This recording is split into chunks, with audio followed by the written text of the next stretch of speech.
பாட்டு போடுவாங்க.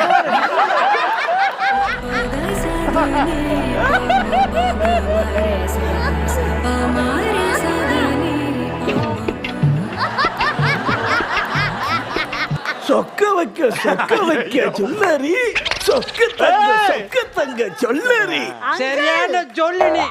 இப்படி 5 வருஷம் ஆட்டின பார்த்தனால்தான் ஆட்சி இல்லாம போயிட்டு 5 வருஷம் ஃபீல்ட் அவுட். ஆமா இல்ல, நான் மட்டும் ஆட்சிக்கு வந்தா உங்க வீட்டுக்கு 24 மணி நேரமும் தண்ணி வரும். 24 மணி நேரம் தண்ணி வரும். வீட்டுல எல்லாம் விளைஞ்சு எல்லாம் செத்து போயிட மாட்டாங்க. உங்க வீட்டுக்கு போலீஸ் வரும். ஏலே, நான் உள்ள ஒண்ணு வச்சுக்கிட்டு வெளியில ஒண்ணு பேச மாட்டேன். போன வாரம் குத்தா மீன் அக்கா உள்ள வச்சுக்கிறேன், வெளியே இல்ல என்ன? ஏலே, அது மீன் 1000க்கு 1000க்கா நீ 1000க்கா?